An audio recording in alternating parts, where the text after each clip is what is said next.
Bonjour à tous, bienvenue. Bonjour, bonjour. Autour du micro, Christophe Chéron. Jean-Philippe Baron. Sequoia. Alors, juste quelques points techniques. Pour des raisons d'écho et de confort, je coupe vos micros, vous m'en excusez. Vous avez normalement la possibilité de converser par le chat. Normalement, vous ouvrez converser, une petite icône. Et si vous le souhaitez, vous pouvez poser des questions en direct live. Donc, on a prévu effectivement autour de ce webinaire les nouvelles méthodologies de recrutement pour optimiser et améliorer vos embauches dans une démarche de progrès continu. Voilà, de quoi s'agit-il? La question à laquelle on va essayer de répondre. Voilà, partagez l'écran. Normalement, vous devez voir mon écran. Si ce n'est pas le cas, vous me dites. Excusez-moi. Donc, la question à laquelle on va... Est-ce que vous m'entendez? Toujours le doute d'être sans écoute, de parler dans le vide, c'est très angoissant. Si vous m'entendez, faites-moi un petit message au chat.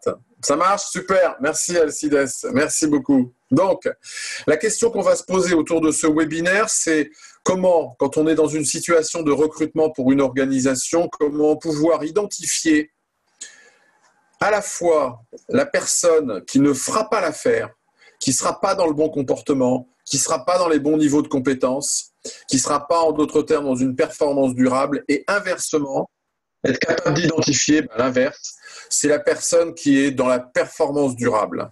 C'est ça la question à laquelle les produits que nous avons développés vont aider les recruteurs à mieux sélectionner. Parce qu'en effet, comme vous le savez, en matière de recrutement, on ne peut pas se permettre de jouer au dé. Quand il y a des erreurs de recrutement, on sait combien ça coûte d'un point de vue humain et d'un point de vue financier. C'est un coût vraiment très important dans les équipes, dans le traitement des situations difficiles, et le coût financier avec un risque effectivement prud'homal lorsqu'il faut se séparer d'un collaborateur. Donc on ne joue pas au dé avec les recrutements. On sait aussi... je m'adresse on est tous des professionnels RH ou professionnels opérationnels. On sait également que lorsque ça se passe bien avec une personne, c'est un vrai bonheur. C'est-à-dire qu'on peut avoir des situations où les salariés vont être dans la performance, une performance durable et dans la satisfaction. Ça, c'est vraiment un élément important. Et donc, ce webinaire, l'objectif, c'est de permettre d'aider les managers et ou RH à donc sécuriser leur recrutement. Alors, qui sommes-nous? Un mot sur notre parcours. Donc, Jean-Philippe Baron. Donc, je suis un spécialiste RH, puisque j'ai travaillé pendant plusieurs années en tant que généraliste RH dans différentes entreprises. J'ai rejoint Sequoia il y a quelques mois pour accompagner les entreprises, les conseiller et les aider à développer donc des solutions digitales au sein de leur entreprise afin d'optimiser tous les process RH, notamment la gestion des recrutements et des mobilités internes. Voilà, en ce qui me concerne, donc, moi, je suis cofondateur de Sequoia avec monsieur qui est plutôt sur l'aspect informatique et qui pilote les développeurs, l'équipe de développeurs informaticiens. En ce qui me concerne, donc, j'ai été DRH au sein de direction de ressources humaines pendant plus de 20 ans, à la fois dans des PME et à la fois au sein d'Areva. Et j'ai eu l'opportunité de développer, d'utiliser ce type de solution dans ces organisations sans nécessairement en être satisfait, puisque Sequoia n'existait pas. Donc j'ai souhaité vraiment développer quelque chose qui va permettre de sécuriser ce moment de recrutement. Alors, j'ai un message là. Anan, je n'entends rien. Pourtant, mon casque est branché, le son allumé car je suis dans ce cas. Vous avez peut-être une petite icône, Anan. Faut connecter vos haut-parleurs ou alors dans le mail que vous avez reçu, vous devez avoir un numéro de téléphone à appeler. Normalement, tout devrait se résoudre. Donc, une vingtaine d'années dans des fonctions de direction des ressources humaines et cofondateur de Sequoia. Donc, qu'est-ce que nous faisons? Qu'est-ce que nous apportons aux entreprises pour mieux recruter? Les solutions que nous avons vont consister à pouvoir mesurer au moment du recrutement ce qu'on appelle des éléments psychométriques, des traits de personnalité, un profil de personnalité du candidat. Là, on va le faire au moment du recrutement. Dans nos solutions, sachez également que nous avons des processus d'entretien. Ça veut dire que nous allons pouvoir digitaliser les processus d'entretien, dont, on va en parler tout à l'heure, dont un processus d'analyse des performances des collaborateurs au bout d'1 mois, 2 mois, 3 mois. Et c'est ces éléments-là que l'on va corréler ce qu'on a mesuré au moment du recrutement et qui a déjà aidé les recruteurs à mieux sélectionner, mais on va pouvoir également le faire en le corrélant avec les entreprises qui ont un certain volume de recrutement. Et c'est ces mesures qui vont permettre justement d'améliorer notre pronostic de performance, de pronostic comportemental des collaborateurs. Donc, voilà ce que nous avons comme information. Et aujourd'hui, l'ensemble de ces informations, c'est-à-dire recrutement plus performance des collaborateurs et satisfaction, c'est très important. Aujourd'hui, dans nos bases de données, nous avons 300 000 salariés pour lesquels ont été mesurés ces liens. Et cette base de données, évidemment, qui est anonymisée, hein, mais cette base de données elle va nous permettre justement, à chaque fois que vous avez un candidat en tant que recruteur, de matcher le profil du candidat par rapport aux spécificités du métier, ses spécificités, ainsi que des particularités de l'organisation. Au final, c'est sur 739 métiers. 739 métiers, c'est pas par hasard, c'est tout simplement parce que nous avons repris la nomenclature des emplois, le répertoire opérationnel des emplois et des métiers de Pôle emploi. Et de cette façon-là, les recruteurs vont pouvoir matcher le profil de leur candidat par rapport à cette base de données. On verra tout à l'heure également que lorsque les entreprises ont un volume de recrutement globalement de plus de 50, dès qu'il y a 50 recrutements, on peut faire des analyses sur mesure. Ça veut dire mesurer spécifiquement le lien entre la personnalité et la performance. Parce qu'en effet, toutes les données que nous collectons, elles ont une valeur considérable. C'est de permettre aux entreprises toujours de progresser à la fois dans leur recrutement, mais également dans leur mobilité interne. Là concrètement, je revendique avec force notre attachement à des méthodologies scientifiques. Ça veut dire que nous mesurons les liens, à la fois la personnalité, et les liens qui existent entre la personnalité et la performance dans l'organisation.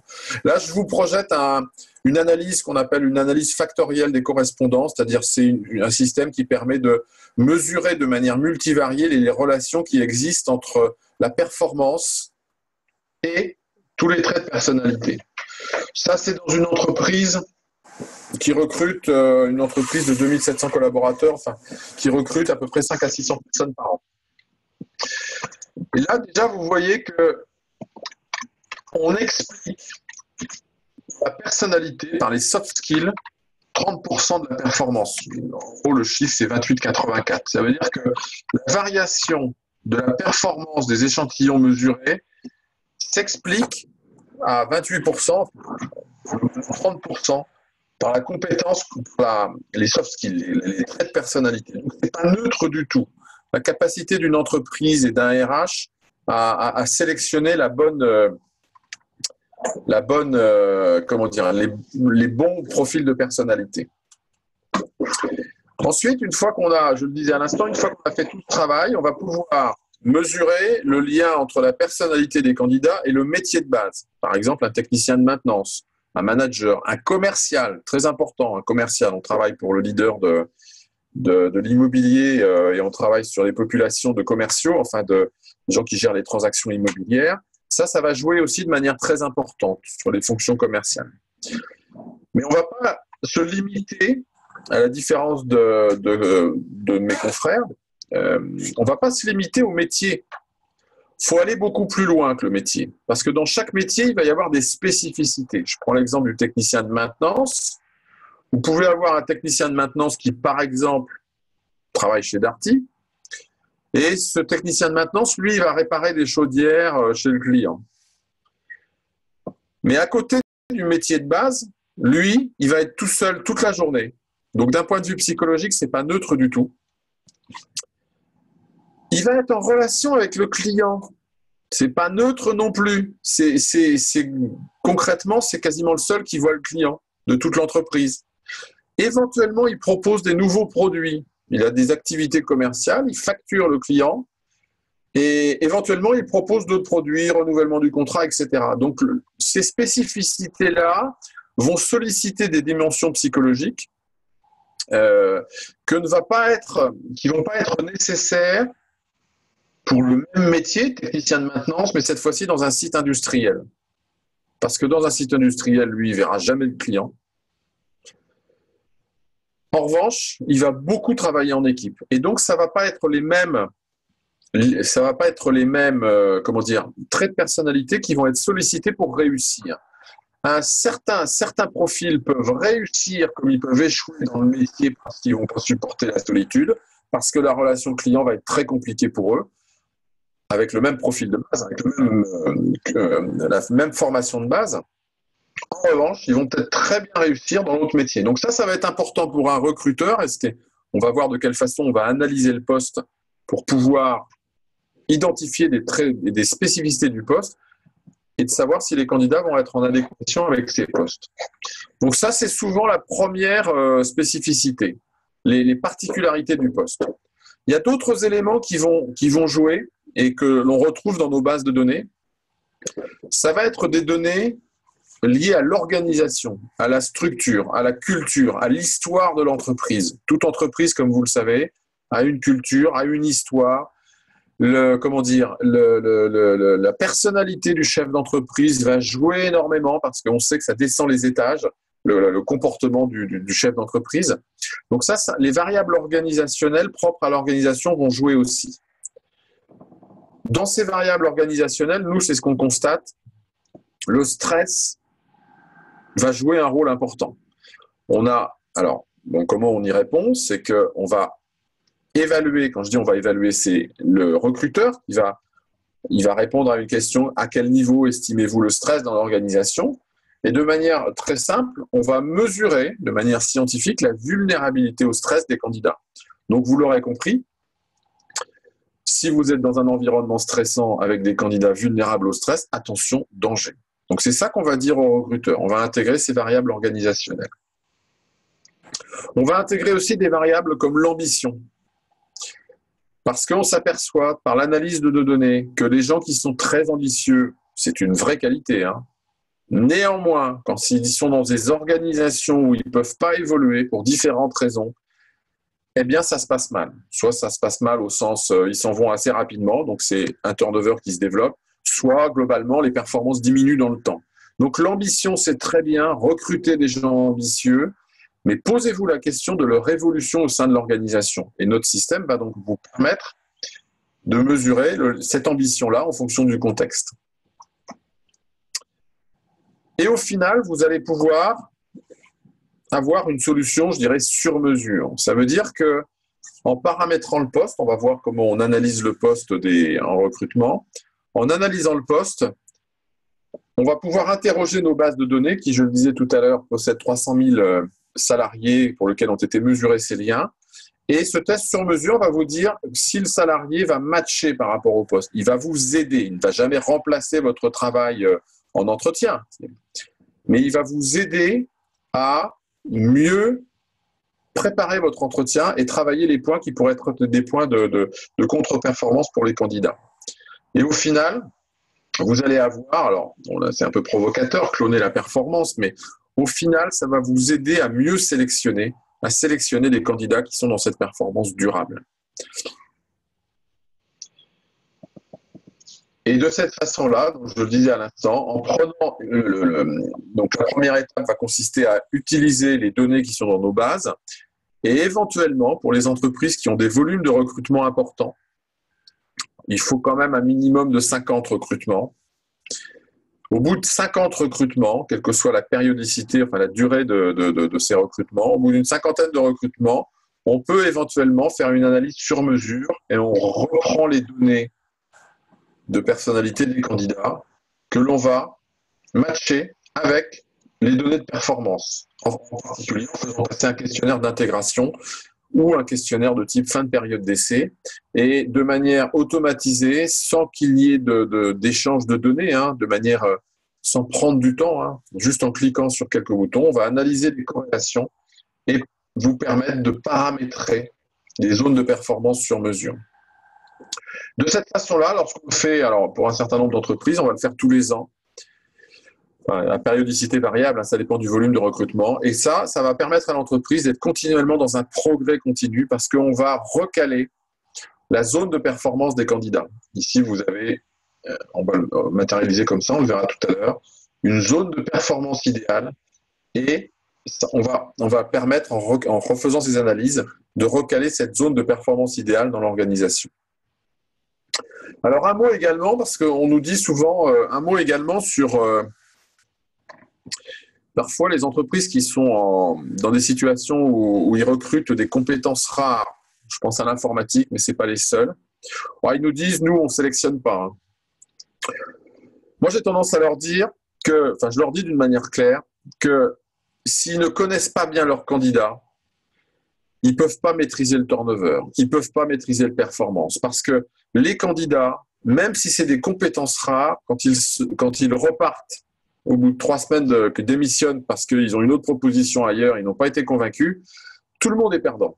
Lorsqu'on recrute des gens qui s'en vont tout de suite, nous, notre système, il va permettre de mieux connaître les candidats, quelles sont leurs attentes.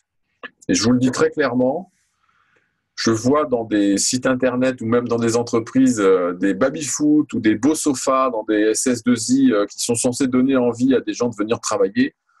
Dites-vous bien une chose, des collaborateurs, des salariés, a fortiori des jeunes diplômés, ne vont pas dans une entreprise pour jouer au baby-foot. C'est une évidence. En revanche, dans les entreprises dans lesquelles la RH, en l'occurrence, est capable de leur donner du sens sur leur évolution, qu'est-ce qu'ils vont faire dans 3 ans, 4 ans, 5 ans? Est-ce que les révolutions vont être vers une filière de management, vers une filière commerciale, vers une filière d'expertise? Là, ils commencent à ouvrir les yeux, mais pour pouvoir, les yeux qui commencent à briller. Et là, je peux vous assurer que votre turnover, il diminue. Parce que les salariés vont pouvoir s'inscrire, justement, dans ce besoin de visibilité, de voir beaucoup plus à long terme que avoir envie d'aller dans une entreprise où il y a un baby-foot. Donc, que ce soit en sélection, vous avez beaucoup de candidatures qu'il faut sélectionner, ou en développement de votre attractivité en tant que marque employeur, cette solution a du sens parce qu'elle vous permet de mieux connaître vos candidats et savoir vers quoi ils vont s'inscrire dans la durée dans votre organisation. N'hésitez pas à me questionner, vous avez le chat toujours. Alors, quelques cas clients. Le premier, si je puis me permettre, une entreprise de 2700 collaborateurs qui fait à peu près 600 recrutements par an. On travaille avec eux depuis 5 ans, 4 ans, plus de 4 ans, voire 5 ans même. Et avec eux, c'est effectivement ça qu'on a développé au sein de l'ensemble de la population. On a formé l'ensemble de leur RH. L'objectif, c'était de réduire le turnover et d'améliorer globalement les processus de recrutement qualitatifs. Sachant que c'est une entreprise qui recrute beaucoup de conducteurs, de chauffeurs routiers, et c'est un métier en tension. Avec le développement des livraisons sur Internet, c'est un métier en forte tension. Donc, il s'agit aussi de développer l'attractivité. Et depuis que nous travaillons avec eux, donc on a pu mesurer 18% de gains sur le nombre d'entretiens. Ça veut dire qu'on s'aperçoit que notre système leur permet de ne pas perdre du temps avec des candidats qui ne sont pas faits pour leur organisation et leur métier. Au début, ils voyaient les gens et nous, notre système leur disait non, taux d'adéquation 20%. Très rapidement, ils sont aperçus qu'ils concluaient exactement de la même façon que nous.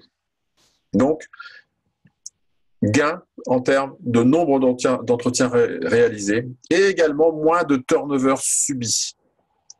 Turnover subi, c'est-à-dire obligé de rompre la période d'essai ou par démission, parce que nous mesurons continuellement l'impact de nos systèmes. Donc, premier exemple, le groupe Berthaud. Deuxième exemple, alors, son patron et son fondateur est parmi nous, même si je ne l'avais pas sollicité directement, mais ça me fait très plaisir. Je vais lui rouvrir son micro. Afacom, c'est une entreprise avec laquelle on travaille depuis 4 ans. Je vais lui laisser présenter Alcides. Je vous ai mis le micro, activé si ça marche. Alcides, il faut que vous cliquiez sur votre micro. Ah, ça y est. Vous m'entendez? Allô? Allô, allô, c'est bon? Oui, on vous entend. Bon, je connais l'application et je l'utilise depuis, je crois que 3 ans, depuis 2015. Au départ, j'étais un peu réticent. Je ne vous entends pas très bien, Alcides. Est-ce que vous pouvez parler un peu plus fort? Attendez, je vais prendre l'ordinateur un peu plus près. Côté, hop. Allô, là ça va mieux? Oui. Bon, vous voulez que je commence par l'expérience ou pour présenter la société? Vous voulez que...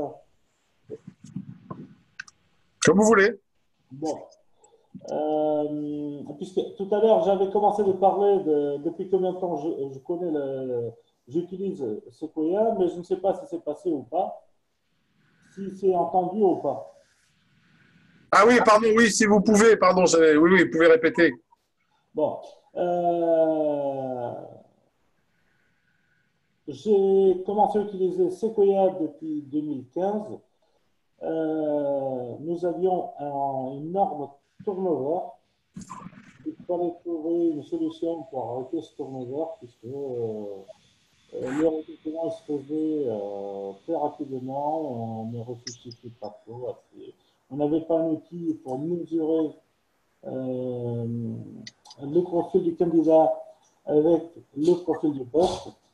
Et là, au départ, c'était un peu difficile à mettre en place, c'est pas difficile à accepter, avoir une contrainte supplémentaire en invitant les gens à passer le questionnaire, étudier le questionnaire, parce que c'est aussi l'étudier. L'ordinateur, c'est bien, mais la solution, elle est bien, mais il faut bien étudier les questions-réponses. Il y a aussi un travail d'analyse après le questionnaire. Et là, on n'a pas stoppé complètement le turnover, mais un résultat entre 60 et 70% au questionnaire, c'est des gens normalement qui vont rester dans l'entreprise. Tout ce qui est à moins de 60, pour moi, ce n'est pas positif pour l'instant. Et les gens qui sont au-delà de 70%, c'est peut-être bien une question d'ambition, je ne sais pas encore, mais nous avons aussi quelques échecs. La bonne solution, c'est entre 60 et 70%. C'est notre ressenti. Voilà pour mon retour d'expérience. Très bien. Donc, je ne sais pas si tout le monde entendait bien, donc si je puis me permettre de reformuler. Donc, effectivement, vous l'utilisez dès qu'il y a un pourcentage d'adéquation au poste. Alors, pour ceux qui ne savent pas, on va mesurer le nombre d'éléments de personnalité qui sont dans la zone de performance du poste. Et en dessous d'un certain pourcentage, voilà, vous considérez, ça vous alerte en vous disant attention, effectivement, ça ne se passe pas bien, quoi. Et au-dessus d'un pourcentage que vous avez pu constater globalement aux alentours de 70%, c'est que ça se passe plutôt bien. Donc, voilà. Merci beaucoup de cette intervention. Ça me fait gagner énormément de temps, puisque un candidat, et on lui dit de suite, on est transparent avec le candidat, si vous avez un résultat inférieur à 60%, on s'arrête là. Voilà. Et on passe au suivant. C'est un gain de temps énorme. Très bien, très bien. Donc, juste un mot. Donc, Alcides, il n'a pas parlé beaucoup de son entreprise. Je vais le faire, parce que c'est par modestie. Donc, au-delà de ses résultats RH, c'est aussi une entreprise qui est reconnue comme étant une entreprise en forte croissance Et ça a du sens d'utiliser ce type de solution quand on est en croissance, a fortiori en croissance, hein, parce que faut intégrer beaucoup de personnes.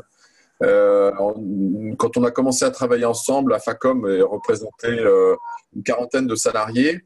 Aujourd'hui, c'est une centaine de collaborateurs. Donc une société en forte croissance dans laquelle il faut intégrer. Et on sait bien quand on est en entreprise en croissance, on a tendance à prendre un peu rapidement des gens parce qu'il y en a besoin. Les clients, faut bien le gérer. Donc voilà, ça va aider à réduire les mailles du filet, la taille des mailles, et donc de mieux sélectionner les personnes. Donc les gains, au final, on est vraiment dans des situations, dans les entreprises dans lesquelles on intervient, où on va diminuer le turnover. C'est-à-dire qu'au moment où on va, entre le moment où on implante la solution et globalement 1 an, enfin, ça se fait par étapes, on va diminuer en général de 15 à 20% le turnover subi. On va améliorer la fidélisation des performants, ça c'est important. C'est-à-dire qu'on va avoir des gens qui sont plus en adéquation avec le métier, son organisation, sa culture. Et au final, j'ai oublié de le préciser tout à l'heure, quand on fait les analyses sur mesure, on va rentrer des données par exemple comme l'absentéisme. Parce que l'absentéisme, il y a toujours un facteur de motivation et d'adéquation au poste dans l'absentéisme. L'accident du travail aussi et le climat social. Et donc, on va améliorer les fondamentaux de l'entreprise en utilisant nos solutions. On va vous faire voir comment ça se présente, Jean-Philippe, comment ça se présente sur l'application. Alors, donc, quand vous avez l'application, vous avez donc les différents onglets en fonction des différents modules, puisqu'on a vu au début qu'on proposait différents modules d'optimisation et de gestion de tous les process RH. On va donc s'intéresser aussi ici donc, au module Select. Donc, sur le module Select, vous allez retrouver la liste de tous les candidats que vous avez pu inviter à passer le test. La liste des profils métiers que vous avez pu paramétrer, on va voir comment tout à l'heure. Et donc la liste de postes pour pouvoir différencier les postes et les métiers s'il y a des spécificités au sein de l'entreprise. La particularité, c'est qu'on peut tout simplement inviter une seule personne à passer le test, donc en l'invitant de manière individuelle. On peut y rajouter un questionnaire de présélection qui va vous permettre d'avoir des points importants sur lesquels vous ne voulez pas transiger et qui va vous permettre de faire justement des choix plus rapides. Vous allez pouvoir également ajouter un questionnaire administratif en cas de recrutement par la suite qui vous donnera toutes les informations et qui vous permettra de gagner du temps et d'éviter toutes les erreurs de saisie, de ressaisie multiples qu'on peut avoir lors d'un recrutement d'une personne. Et donc forcément, le questionnaire Select qui va permettre d'inviter la personne à passer ce test. Donc on choisit les questionnaires voulus et on envoie tout simplement à la personne qui va recevoir le mail écrit ci-dessous avec un lien de passation sur lequel elle va pouvoir se connecter et donc remplir le questionnaire qui comporte donc 40 questions. Ou bien, on peut aussi le faire en campagne, en modèle campagne, tout simplement, en donc sélectionnant là encore les différents questionnaires voulus et en générant un lien de passation qui va pouvoir être intégré sur une page recrutement, dans une annonce que vous pouvez passer sur les différents sites et ainsi permettre à toutes les personnes qui sont intéressées par l'offre de remplir immédiatement le questionnaire, enfin les différents questionnaires, et donc vous avez la totalité des informations qui va vous permettre en fait de commencer un premier choix et d'inviter les personnes à un entretien. Voilà pour ce qui est de la manière d'inviter les personnes. Donc, on va commencer d'abord par vous montrer comment est-ce qu'on paramètre un profil de métier. Donc, ce profil de métier, il est créé rapidement en fonction de vos besoins.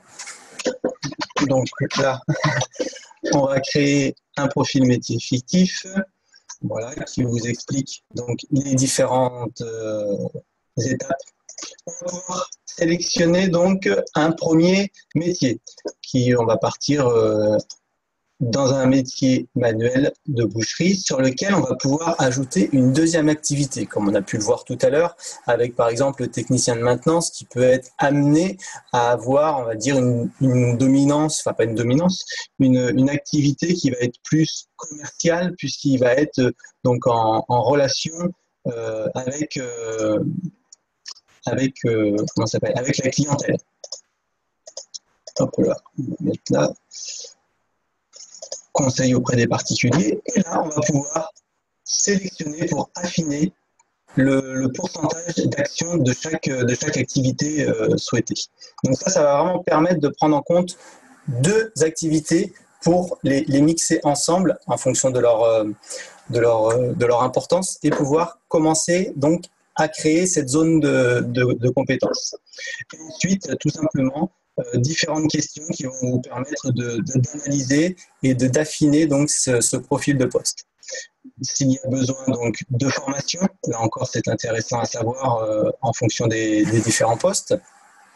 La part de travail d'équipe dans l'activité, on l'a vu tout à l'heure, c'est peut-être très importante ou quasiment inexistante. Et là, l'impact est très important au niveau des comportements et des savoir-être. Si on a besoin donc d'avoir de l'innovation, de proposer des nouvelles idées, ou si le travail va être très normé, assez répétitif, ou là encore, une personne qui a besoin d'exprimer des nouveautés, qui a l'imagination en ébullition, si on ne propose pas cette capacité-là, on sait qu'elle va être rapidement frustrée. Et donc, du coup, elle risque soit de se démotiver, soit d'aller voir ailleurs. Si on a de la formation ou du management, si le travail est donc là répétitif ou assez novateur, le contrôle des autres, savoir un peu au niveau hiérarchique où est-ce que ça se situe. Le besoin d'influencer, donc dans des métiers de commerce ou de management, là encore, c'est important de pouvoir prendre en compte ce paramètre-là pour l'affiner. La relation client, donc là, on l'a vu, c'était très important. Le niveau de stress, on l'a dit, des personnes vulnérables au stress, si vous les mettez dans des situations stressantes, elles ne seront pas efficaces, elles ne seront pas performantes et surtout, elles risquent de s'épuiser rapidement et de vouloir aller voir ailleurs. Donc, vous allez jauger de ce niveau de stress nécessaire.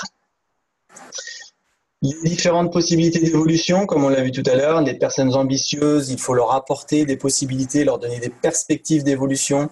Une personne ambitieuse qui arrive dans un poste très rapidement, vous allez la voir dans votre bureau en tant que RH, à savoir qu'est-ce que je peux faire maintenant, vers quoi je peux me tourner. Et si malheureusement vous ne pouvez pas lui proposer quelque chose, la motivation tombe, là encore, où le regard commence à regarder les autres entreprises qui ont des offres d'emploi aux alentours, et donc forcément c'est un collaborateur qui ne va pas rester. La sensibilité esthétique, c'est un point aussi important, car on sait que les personnes, notamment si on reprend l'exemple tout à l'heure du technicien de maintenance, il faut avoir quand même ce besoin d'avoir un travail bien fait et soigneux pour pouvoir satisfaire le client. S'il y a besoin de mobilité géographique, on l'a vu tout à l'heure, une personne sédentaire ou qui va bouger chez la clientèle ou qui va avoir besoin de changer aussi d'entreprise, de société en différents points de France, ça va impacter aussi sur sa motivation, sur son implication dans l'entreprise à venir. Et forcément, au niveau sécurité, certaines personnes ont besoin d'énormément de sécurité dans leur travail, donc ils ont besoin de contrats à durée déterminée. D'autres personnes ne sont pas sujettes à ce genre de sensibilité-là, donc même si c'est des emplois, on va dire, plus précaires, ça n'aura pas d'impact sur leur performance. La rémunération qui, là encore, impacte forcément sur la motivation. Lorsque on a rempli donc à ces différentes questions, on va pouvoir retourner voir donc le profil. Hop là, celui-ci, et on peut donc visualiser ici en vert donc l'analyse qui a été faite en fonction des deux activités et des spécificités tenues du poste. Et une fois que vous avez ce profil métier, vous allez pouvoir retourner dans la liste des candidats qui ont rempli leurs résultats et pour qui vous avez reçu les résultats. Et en cliquant donc ici, vous allez pouvoir aller donc matcher le résultat de la personne sur les différents profils de poste que vous pouvez avoir. Donc on va retourner sur le test. Bon. Hop là, on va prendre notre tapis. Et on va pouvoir ici avoir l'analyse de résultats.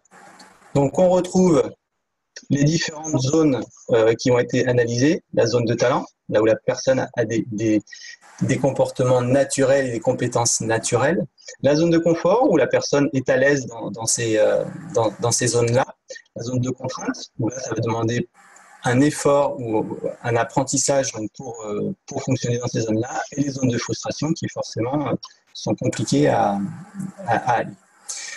Donc on a la première analyse, comme on l'a parlé tout à l'heure, qui vous donne un pourcentage donc d'adéquation du profil du poste et de la personne. C'est ce qu'on a vu tout à l'heure, où donc là pour l'entreprise AFACOM, à partir du moment où ils étaient en dessous de 70, ils estimaient maintenant avec le retour que ce n'était pas la peine de perdre du temps, en tout cas de prendre du temps avec ces candidats-là, et donc du coup ils passaient directement au profil de poste donc différent.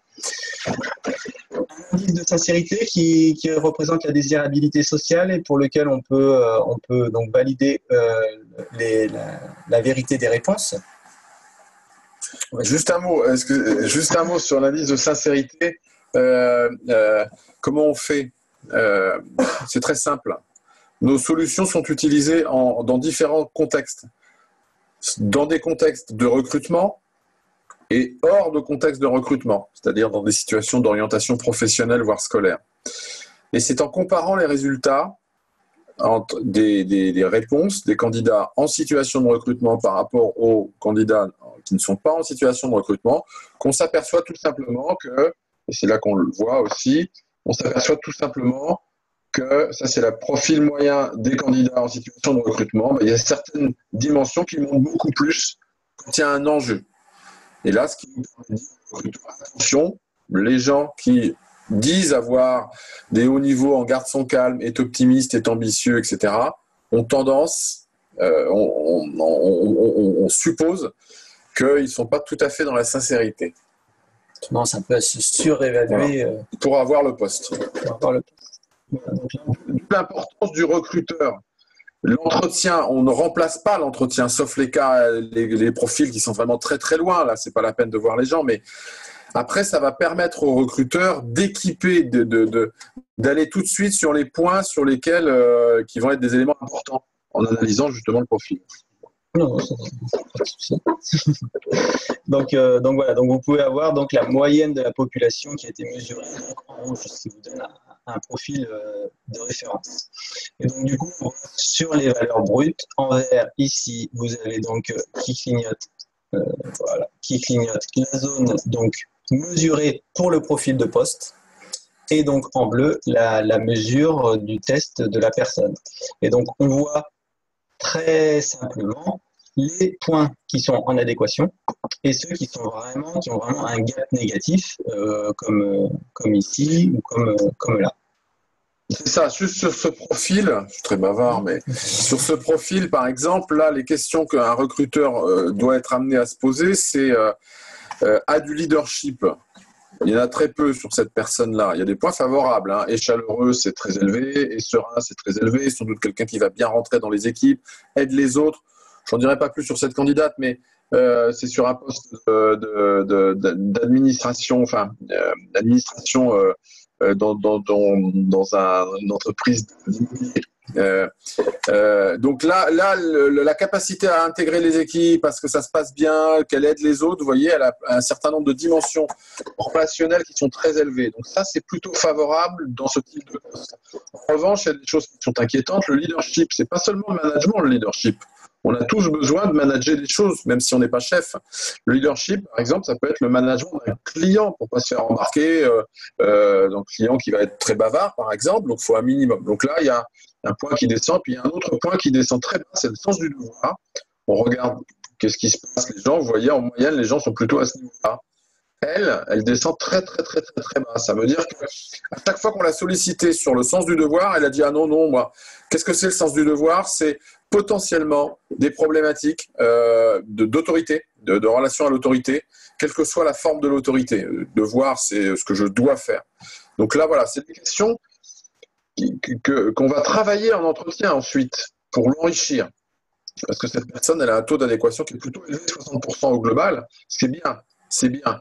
Mais elle a des points très très très bas. Voilà, c'est ça qu'on va travailler en entretien pour comprendre ce que ça veut dire et éventuellement l'enrichir d'une analyse de référence dans ses précédents postes. Excuse-moi. C'est très bien. Voilà. Et donc, dessous, vous allez retrouver donc, le dimension par personnalité mise en rapport avec donc, la population de référence. Donc là, on voit que la position du candidat se situe donc ici sur la barre verte.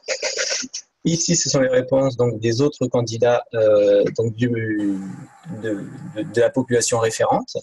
Et donc, du coup, en suivant la ligne, la barre du histogramme de la personne, on peut avoir donc un détail donc de ce que comporte cette mesure-là.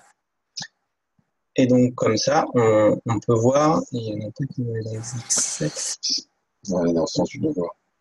Et là, si on reprend la dimension qu'on voyait très basse tout à l'heure, il suffit d'ouvrir. J'ai oublié de préciser, on est dans le modèle qu'on appelle le modèle du Big Five. C'est un modèle qui s'impose depuis les années 80, 85 à peu près, qui est vraiment très puissant. Donc, on a les 5 dimensions. Big Five, les 5 dimensions. Et à l'intérieur de ces dimensions, il y a ce qu'on appelle des facettes. Donc, on va retourner voir le leadership, le sens du devoir, en ouvrant voilà, on va y arriver. Je vous l'ai loupé peut-être. Le sens du devoir. Voilà, la personne, elle est ici, très très basse. Voilà. Il n'y a que sur toute la population qui a passé le test, elle a donc à peu près 80 à 90% de gens qui ont un niveau de sens du devoir plus élevé.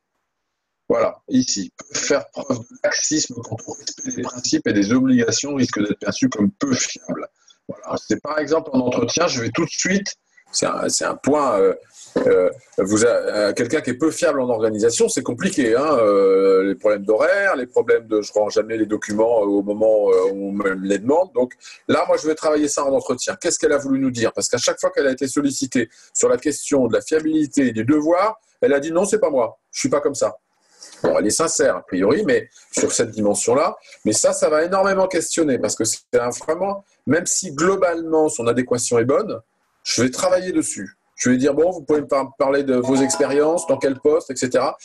Si je vois dans son CV, il faut toujours le relier avec son expérience. Si je vois dans son CV que cette personne-là, elle a passé 3 mois, enfin moins de 6 mois globalement dans toutes les boîtes où elle est allée, je vais, ça va nourrir cette hypothèse du peu de fiabilité. Et c'est là qu'effectivement, on préconise d'aller faire une analyse de référence, téléphoner à la boîte où elle était pour savoir pourquoi elle est partie. Mais voilà, ça c'est une hypothèse, on est un peu par hasard sur cette candidate, mais que j'ai en tête par ailleurs. Bon. Voilà, donc ça, tout de suite, vous allez pouvoir aller sur quelque chose qui peut être un point d'insuccès. Ou quelqu'un qui est peu fiable en organisation, c'est pas gérable. Donc tout de suite, vous allez identifier un point d'insuccès potentiel. Excusez-moi. On a vu la totalité. Donc ensuite, par dessous, vous avez donc le détail des différentes zones qu'on a pu voir, toujours tournées de manière positive, donc les talents du candidat, les zones de confort dans lesquelles donc, il va s'exprimer, les zones de frustration pour lesquelles on sait que ça peut poser des problèmes. Donc allez voir aussi s'il y a possibilité d'améliorer les choses, ou en tout cas si on prend le pari d'aller sur cette personne ou pas, les zones de contrainte. Et ensuite, dessous, vous retrouvez donc les réponses du candidat au questionnaire. Et alors, les zones de talent, ça c'est vraiment le rêve des recruteurs. Le talent, c'est quoi? C'est des candidats qui ont des traits de personnalité marqués, très élevés, vers le haut donc, Et c'est des choses qui sont nécessaires au poste. Je vais prendre un exemple. On travaille pour un réseau d'agences immobilières, le leader en l'occurrence, sur les personnes qui font des transactions immobilières. Quand on fait passer le test de recrutement à cette population-là, on s'aperçoit qu'un certain nombre, quand on fait passer le test plus la mesure de la performance, la corrélation avec leur performance, et là c'est facile à mesurer, c'est le nombre de maisons vendues, globalement, on s'aperçoit que cette population-là, ils sont à un niveau élevé dans la recherche de la compagnie des autres. Pourquoi ils sont meilleurs vendeurs? Ce n'est pas nécessairement qu'ils sont meilleurs vendeurs, c'est qu'on s'aperçoit que ces gens-là, ils sont continuellement dans la recherche de la compagnie des autres. Et ça veut dire que, y compris le week-end, ils sont toujours dans des réseaux type je m'occupe du club de foot de mon fils, du club de tennis, du club de bridge, je ne sais quoi. Ils sont toujours dans des réseaux, ils adorent ça. Donc ils ne sont même pas au travail, ils ne sont pas payés à ce moment-là, c'est le week-end, mais donc dès qu'il y a une maison à vendre, ils sont au courant. C'est ça le talent. C'est des gens, c'est naturellement, ils vont avoir une action qui est nécessaire à l'entreprise. Voyez ? Il y en a d'autres, ils vont vous dire, l'entreprise, elle me nourrit d'un point de vue affectif. Ils adorent être dans les équipes, ils adorent être avec des gens. Dès qu'ils sont tout seuls, ils dépriment. Voilà, ça va être des facteurs importants pour vous, parce que si c'est des gens, je pense à une entreprise qu'on connaît bien, si c'est des gens qui sont par exemple en grand déplacement, ils partent en équipe à 4-5, passer quelques semaines pour faire des chantiers, c'est pas neutre. La recherche de la compagnie des autres va être importante. Parce que s'ils sont très bas en la matière, ça va être une galère pour eux. Enfin, ça va être un effort. Donc c'est ça. Le talent, ça va être ça. Les zones de confort, ils sont un peu en dessous. C'est pas un talent marqué, mais il est en phase avec le poste. En revanche, la zone de frustration, il a une très forte envie, une envie importante, mais il ne peut pas la réaliser, comme l'ambition. J'ai un niveau d'ambition, on mesure l'ambition, j'ai un niveau d'ambition élevé, et je ne peux pas évoluer dans l'organisation. Pour différentes raisons, je ne peux pas évoluer. Ça, c'est une problématique. Et dites-vous bien en tant qu'RH que les gens dans ces situations-là, peut-être que le jour de l'entretien, ils vont vous dire non, c'est super, moi j'adore ce poste. Et ils ne vont pas vous le dire à l'entretien. En revanche, une fois que vous les avez recrutés, au bout ils attendent la période d'essai, ils regardent dans l'entreprise. S'ils ne peuvent pas, ils vont venir vous voir en vous disant oui, mais maintenant qu'est-ce que je fais? Est-ce que je continue sur le même poste ou est-ce que je peux évoluer? Et s'ils ne peuvent pas évoluer, c'est un risque de turnover important. Mais c'est la même chose si vous êtes en situation de compétences rares. Ne prenez pas quelqu'un qui va repartir tout de suite. Si quelqu'un il est très ambitieux et que vous n'avez aucun moyen de le faire évoluer, il ne va pas rester longtemps, surtout s'il a dans son carnet d'adresses plein de cabinets, plein d'autres entreprises qui lui ont fait des propositions. C'est pour ça que ces entreprises-là, je pense aux gens qui recrutent des compétences très rares, ils ne progressent pas, ils recrutent des gens qui s'en vont. Et ils sont en compétition entre eux. Donnez du sens à votre organisation pour mieux la vendre. Comme un chef d'entreprise va marketer son produit par rapport à ses clients. Vous, nous, RH, je suis RH également, ou opérationnel, si vous connaissez bien votre entreprise, vous saurez mieux la vendre en lien avec ce que cherchent les gens. Ça peut être l'ambition, ça peut être la recherche du travail en équipe ou même de vie commune quand il y a des grands déplacements. Enfin, le mot est un peu fort. Ça peut être, vous voyez, aide aux autres, par exemple, chez ce candidat, c'est un bras de levier important. Si c'est un poste de secrétariat où elle est toute seule ou dans son bureau à faire de la saisie, elle ne va pas pouvoir nourrir ça. Si en revanche, elle travaille en équipe avec d'autres secrétaires, avec d'autres personnes, ça va être un facteur d'attractivité et de fidélisation de cette candidate parce que vous connaissez les spécificités du poste et vous savez ce qu'attendent les personnes. Donc voilà. Et les zones de frustration, vous l'avez compris, c'est les zones de frustration, c'est je suis ambitieux et je ne peux pas évoluer. Et les zones de contrainte, en revanche, ça va être l'inverse. On va obliger une personne qui n'est pas dans la recherche de la compagnie des autres et à qui on demande, faut aller voir des gens, il faut aller dans des soirées réseau, des choses comme ça, il va freiner. Cette personne freinera tout le temps. Et si c'est nécessaire au poste, ça ne marchera pas bien. Donc voilà, je voulais vous faire ce profil que je connais par ailleurs pour avoir accompagné l'entreprise dans son recrutement. Voilà le retour que je voulais vous faire. Voilà, en guise de conclusion, j'attends vos questions, n'hésitez pas. En guise de conclusion, donc voilà, en utilisant ce type de solution novatrice et exclusive, on a compris que en mesurant des choses chez des candidats, en mesurant ensuite les liens, ce que nous faisons nous pour nos clients, en mesurant les liens avec la performance au sens global du terme, vous allez améliorer vos fondamentaux RH. Vous allez améliorer vos fondamentaux RH, type absentéisme, turnover évidemment, diminution quand il y a des tensions, quand il y a des gens qui ne sont pas en adéquation dans les organisations, vous avez des facteurs d'accidents du travail, mais également d'erreurs quand c'est un processus de fabrication, par exemple. Donc, vous allez pouvoir améliorer vos fondamentaux RH simplement en utilisant nos solutions. Voilà, je vous laisse le temps des questions.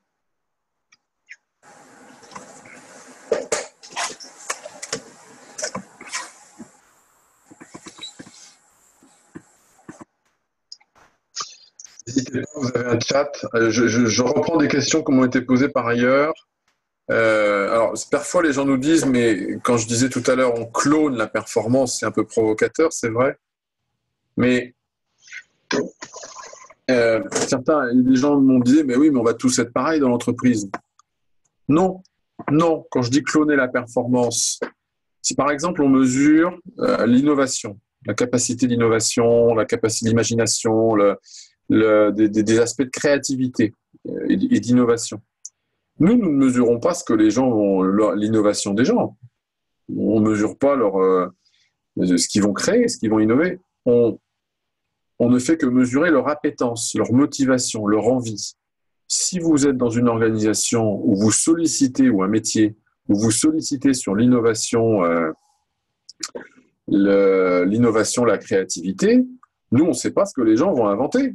Mais ils auront envie d'inventer. Donc, quand vous les sollicitez, d'où tu n'as pas une idée pour améliorer le processus, machin, ils vont adorer ça. Vous voyez? D'autres personnes n'aiment pas ça, en revanche. Donc, nous, ils ne vont pas tous avoir la même idée, mais ils vont être très motivés sur ce point. Voilà, donc cloner la performance, c'est vraiment avoir des gens qui sont plus dans la performance et dans la satisfaction, puisqu'on très important. La satisfaction également. Alors, plusieurs questions. On va vous transmettre la présentation. On va l'enregistrer. Elle est enregistrée. Elle sera sur notre blog et on va vous la transmettre. Vous pourrez vous loguer dessus pour la revoir. Donc ensuite, cette solution est-elle en français ou dans d'autres langues? Elle est aujourd'hui développée en français, ça c'est sûr. Elle est également développée. Alors, c'est pas qu'un problème de traduction. Nos solutions, il y a, comme vous le savez, des préconisations internationales sur l'utilisation et la validation de tests psychométriques, et nous sommes respectueux de ça. Donc, il y a tout un processus de validation par la passation de plusieurs milliers de personnes pour être sûr qu'on mesure bien les bonnes choses. Donc, ça, c'est fait pour le français et pour l'anglais. Ça veut dire que très rapidement, on est en capacité de faire français, espagnol, anglais. Donc très rapidement, on est capable de répondre à ces langues-là avec ces langues-là. Alors le coût de la solution, c'est très variable. Très variable. On a un pack de 10 passations avec lequel il y a un psychologue du travail qui va vous aider dans l'analyse de vos candidats. C'est uniquement 10 passations, c'est plutôt pour les petites structures. Il est à 739 €, les 10 passations, plus 1 heure d'analyse des postes pour vous aider dans votre décision. 739 €. Après, on a des formules d'abonnement en fonction de la taille de l'entreprise. Abonnement annuel en illimité, intégrant le questionnaire qu'on a vu tout à l'heure, c'est-à-dire de fin de période d'essai. Là, on est de l'ordre de 3 000, ça dépend de la taille de l'entreprise, de l'ordre de 3 000 € par an. 3 000 € par an, quand vous ramenez ça au prix d'une erreur de recrutement, voilà, ça fait quelques euros par passation, en fonction de votre volume, évidemment.